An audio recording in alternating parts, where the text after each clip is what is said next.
देखिए, झारखंड बोर्ड में आज के क्लास 12 आर्ट्स में इकोनॉमिक्स एग्जाम के लिए यानी अर्थशास्त्र के लिए most very very important objective MCQ question answer को यानी अभी हम लोग आज के क्लास 12 इकोनॉमिक्स यानी अर्थशास्त्र एग्जाम के लिए परीक्षा के लिए most very very important viral MCQ objective question answer को पढ़ेंगे। आप लोग इस वीडियो को बढ़िया से शुरू से लेकर अंत तक देखिए। सवाल नंबर 1, उत्पादन के निम्न में से कौन से साधन हैं? भूमि, श्रम, पूंजी, उपयुक्त सभी।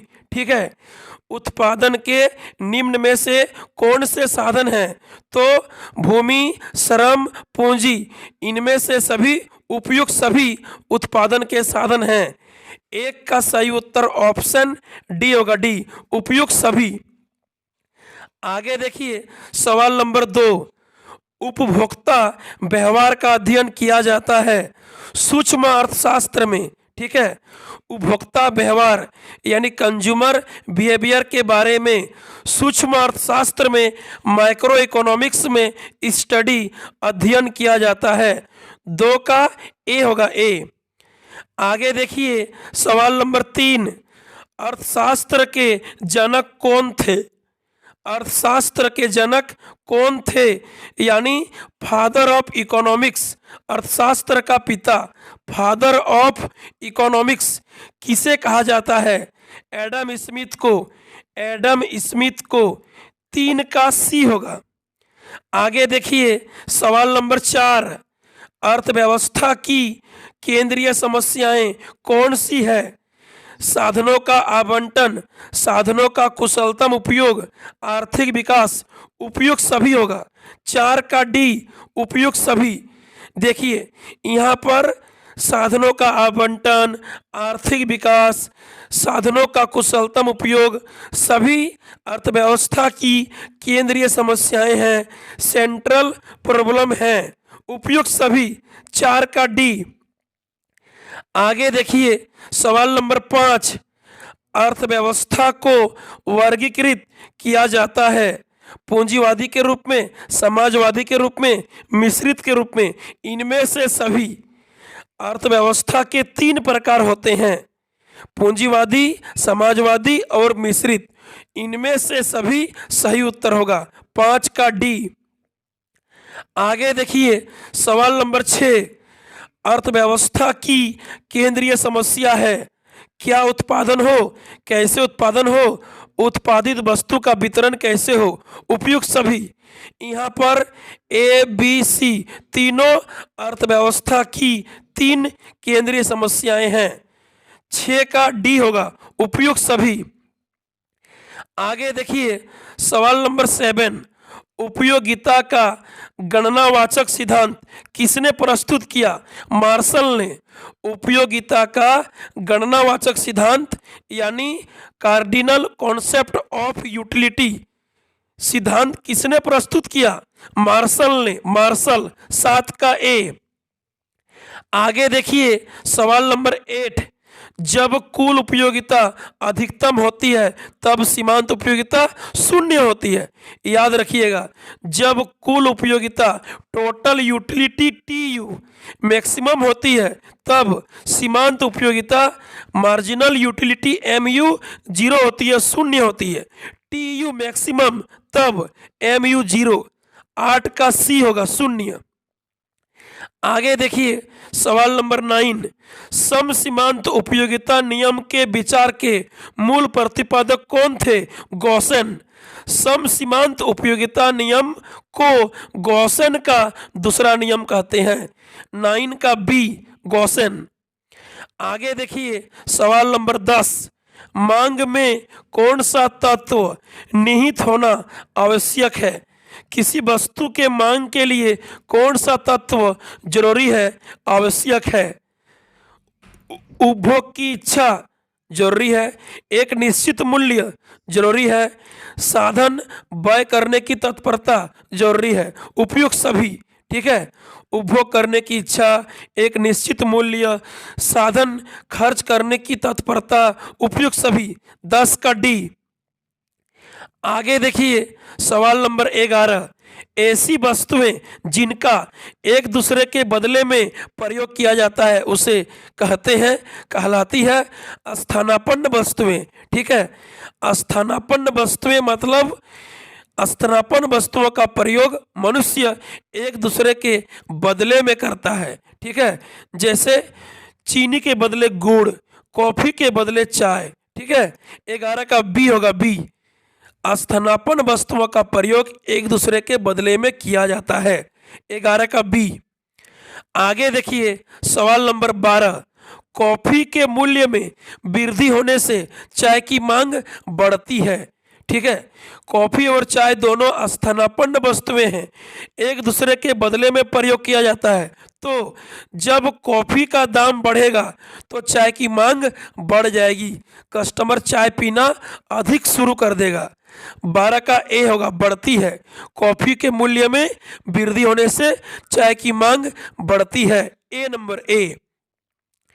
आगे देखिए सवाल नंबर 13, मांग की लोच को मापने का सूत्र निम्नलिखित में कौन सा है?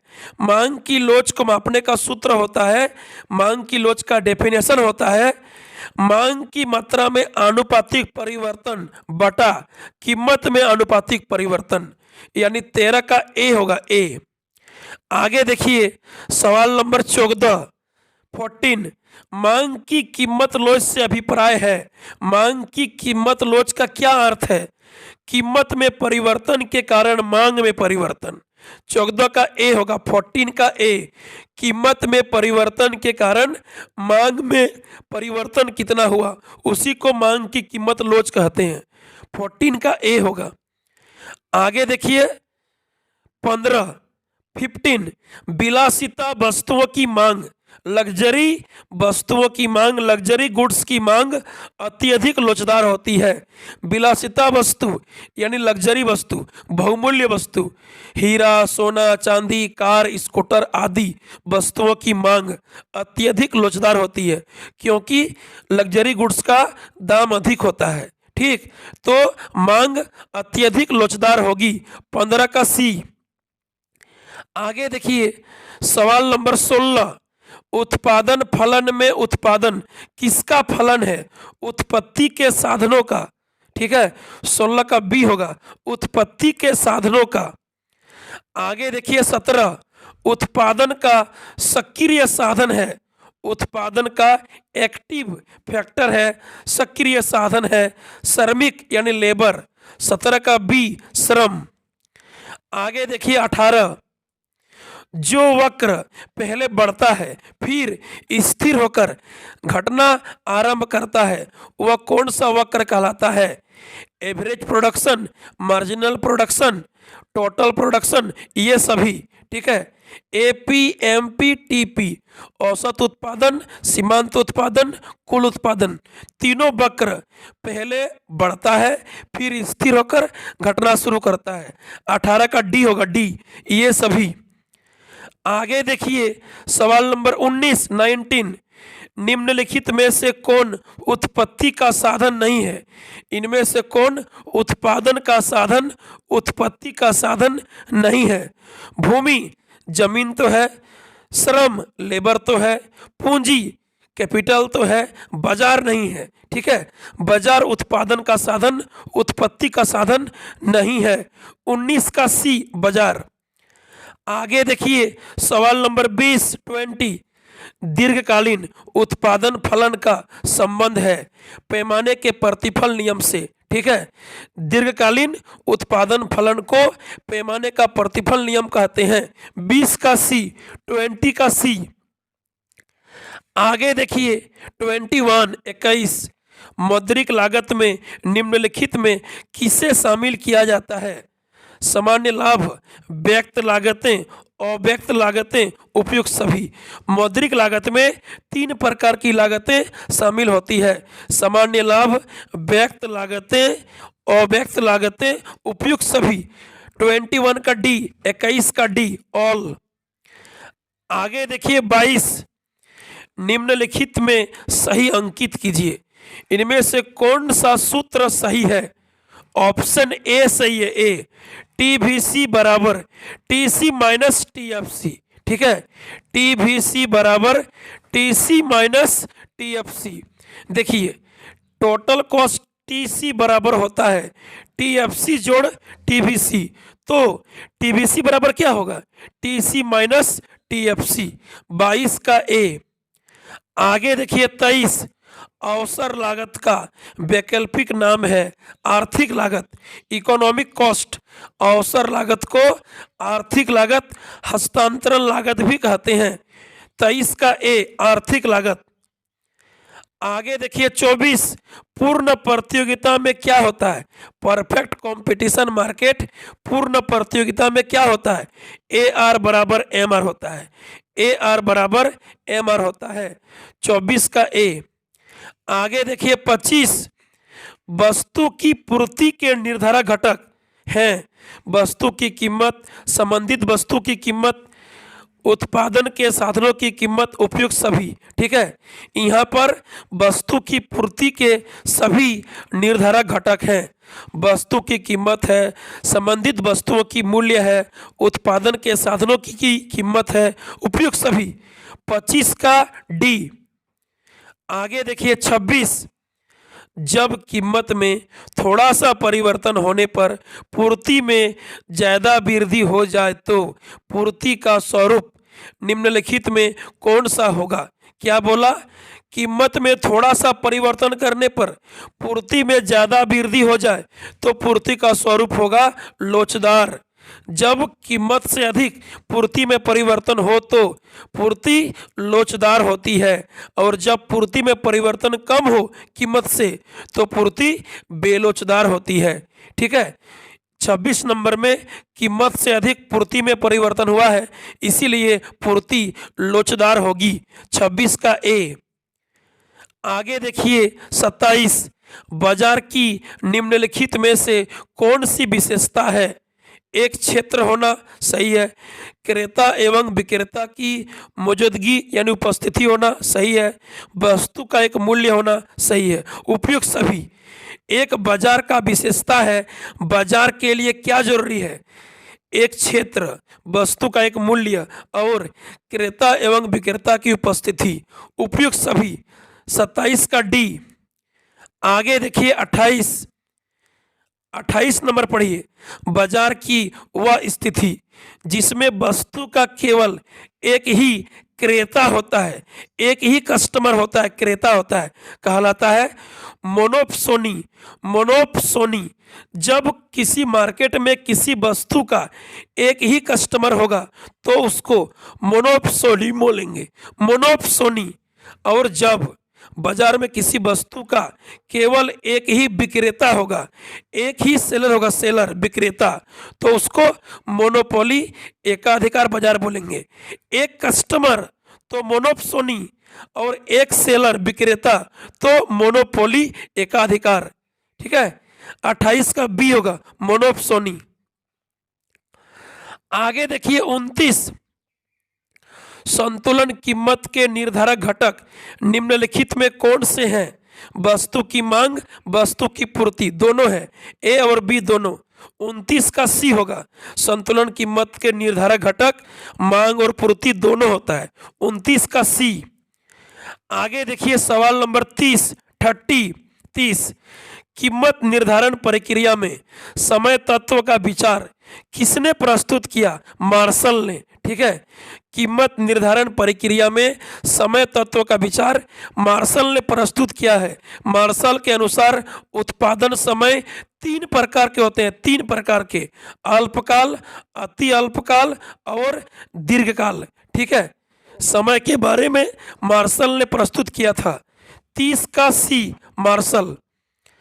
आगे देखिए 31 अति अल्पकाल में पूर्ति होगी, पूर्णतः बेलोचदार। ठीक है, वेरी शॉर्ट पीरियड में सप्लाई परफेक्टली इनइलास्टिक, पूर्णतः बेलोचदार होती है। अति अल्पकाल में पूर्ति पूर्णतः बेलोचदार होगी।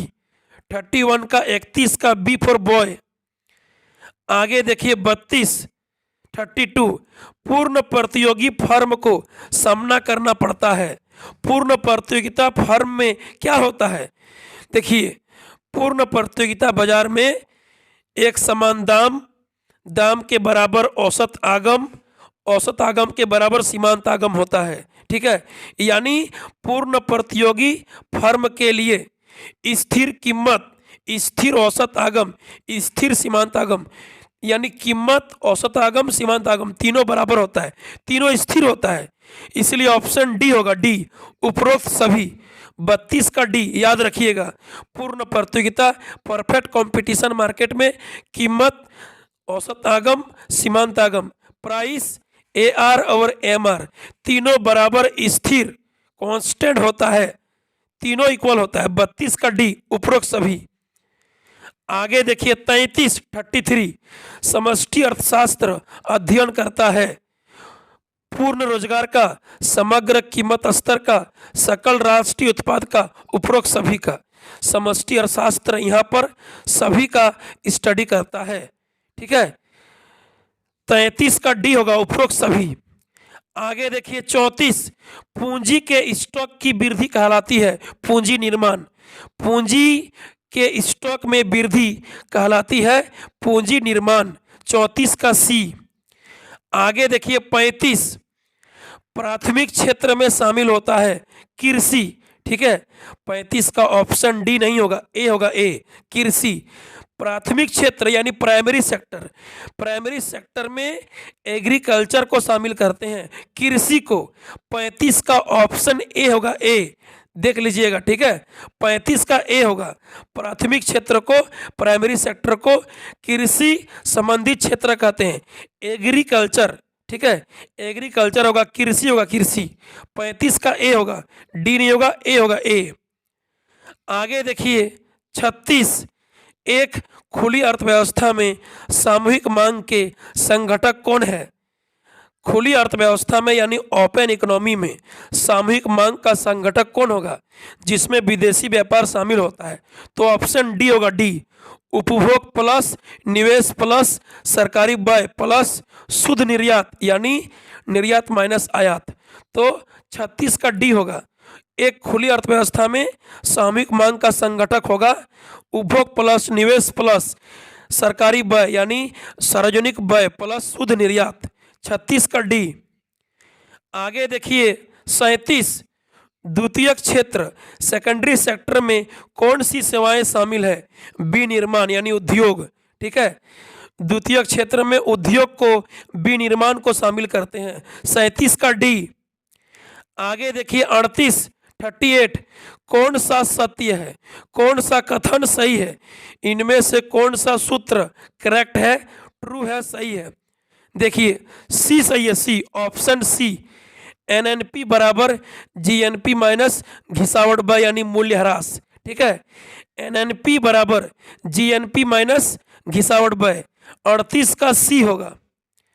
आगे देखिए 39 किसी अर्थव्यवस्था में एक वर्ष के अंतर्गत उत्पादित अंतिम वस्तुओं तथा सेवाओं के बाजार मूल्य को कहते हैं कुल घरेलू आय, सकल घरेलू आय। ठीक है, किसी अर्थव्यवस्था में एक वर्ष के अंतर्गत उत्पादित अंतिम वस्तुओं तथा सेवाओं के बाजार मूल्य को सकल घरेलू उत्पाद, कुल घरेलू आय कहते हैं।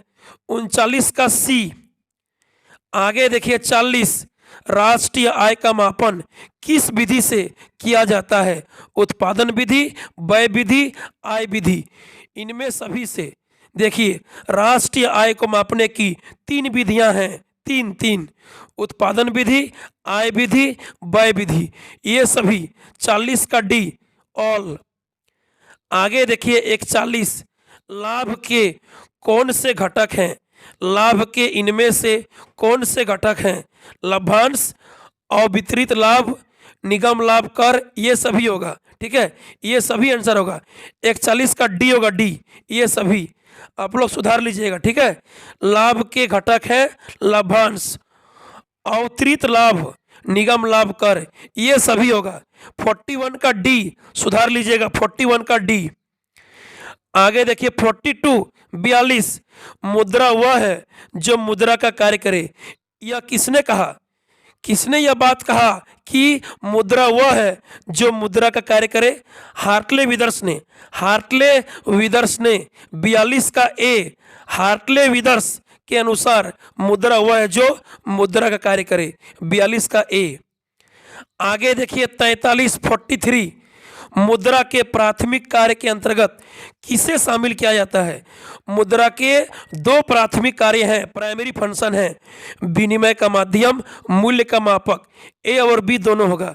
43 का सी, विनिमय का माध्यम और मूल्य का मापक। मुद्रा के दो प्राथमिक कार्य है, प्राइमरी फंक्शन है, ए और बी दोनों। 43 का सी।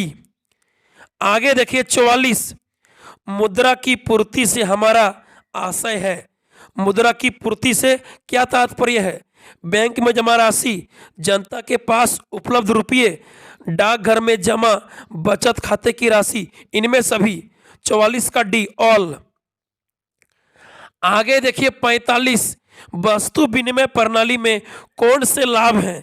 वस्तु विनिमय प्रणाली का इनमें से कौन सा प्रॉफिट है, लाभ है? सरल प्रणाली, हाँ। आपसी सहयोग में वृद्धि, सही है। आर्थिक असमानताएं नहीं, हाँ। उपयुक्त सभी। 45 का डी, ऑल। आगे देखिए 46, व्यापारिक बैंक किस प्रकार का ऋण देते हैं? नगद साख यानी डायरेक्ट कैश, अधिविकर्ष यानी ओवरड्राफ्ट, ऋण एवं अग्रिम, लोन एवं एडवांस, उपयुक्त सभी, ठीक है। कमर्शियल बैंक, व्यापारिक बैंक डायरेक्ट कैश, नगद साख देता है, ओवरड्राफ्ट, लोन, एडवांस सब देता है। 46 का डी होगा, उपयुक्त सभी।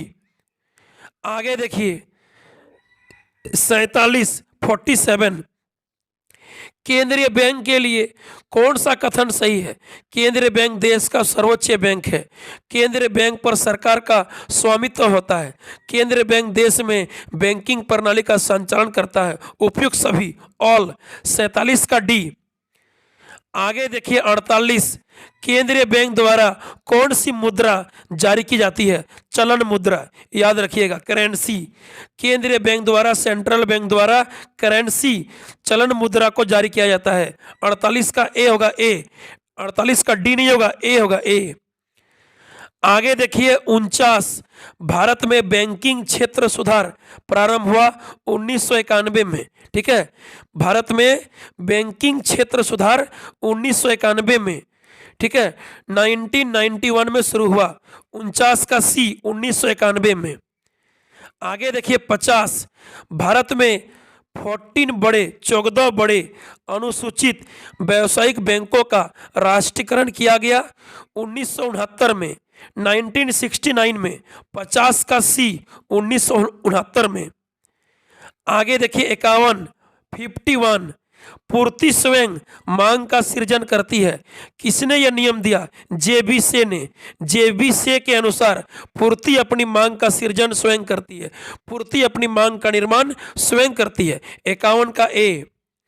आगे देखिए 52 कीन्स का रोजगार सिद्धांत किस घटक पर निर्भर है? प्रभावपूर्ण मांग पर।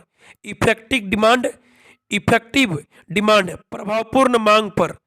52 का ए, कीन्स का रोजगार सिद्धांत प्रभावपूर्ण मांग पर डिपेंड है। 52 का ए। आगे देखिए 53 कौन सा सूत्र सही है? कौन सा कथन सत्य है? हम लोग जानते हैं एमपीसी जोड़ एमपीएस बराबर 1 होता है। एमपीसी जोड़ एमपीएस बराबर 1 होता है। 53 का सी। आगे देखिए 54 ट्रिएटेड इकोनॉमिक पॉलिटिक्यू नामक पुस्तक के लेखक कौन है? जेबी से। ट्रिएटेड इकोनॉमिक पॉलिटिक्यू नामक पुस्तक को जेबी से ने लिखा है। 54 का बी फॉर बॉय।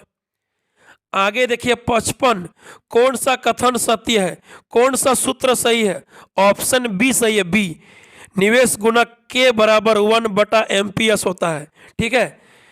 देखिए निवेश गुणक के बराबर होता है 1/MPS और 1/1 - MPC। तो के बराबर 1/1 - MPC नहीं है, कहीं पर भी नहीं है।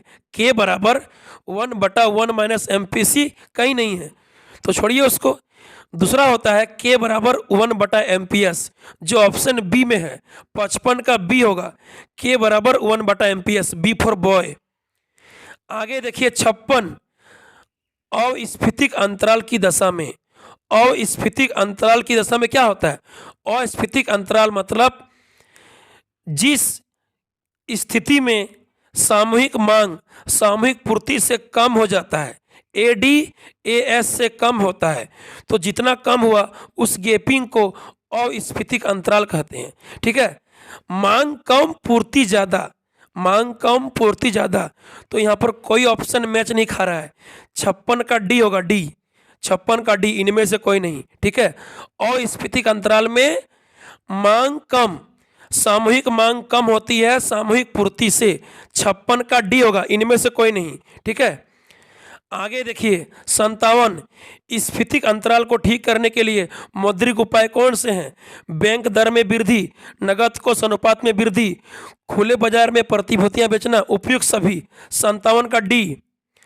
आगे देखिए 58, प्रत्यक्ष कर डायरेक्ट टैक्स के अंतर्गत किसे शामिल किया जाता है? इनकम टैक्स, गिफ्ट टैक्स, ए और बी दोनों। ठीक है, प्रत्यक्ष कर में, डायरेक्ट टैक्स में इनकम टैक्स और गिफ्ट टैक्स दोनों को शामिल करते हैं। 58 का सी, ए और बी दोनों। आगे देखिए 59, विदेशी विनिमय दर का निर्धारण होता है। विदेशी विनिमय दर का निर्धारण होता है मांग एवं पूर्ति की शक्तियों द्वारा, मांग एवं पूर्ति की शक्तियों द्वारा। 59 का डी। आगे देखिए अंतिम प्रश्न 60, व्यापार संतुलन का अर्थ होता है, व्यापार संतुलन का अर्थ है वस्तुओं का आयात निर्यात होना। ठीक है, एक देश का अलग देशों के बीच वस्तुओं का आयात निर्यात होना व्यापार संतुलन कहलाता है। ठीक है, निर्यात का मूल्य माइनस आयात का मूल्य में अंतर को व्यापार संतुलन कहते हैं। 60 का B for boy, option B, वस्तुओं का आयात निर्यात से व्यापार संतुलन का संबंध है। 60 का बी। तो चलिए अभी हम लोग आज के क्लास 12 आर्ट्स में इकोनॉमिक्स यानी अर्थशास्त्र एग्जाम के लिए most very important viral MCQ objective question answer को पढ़ें, जो आपके एग्जाम में डायरेक्ट पूछा जाएगा। फिर मिलते हैं अगले वीडियो में, तब तक के लिए बाय बाय, थैंक यू, धन्यवाद।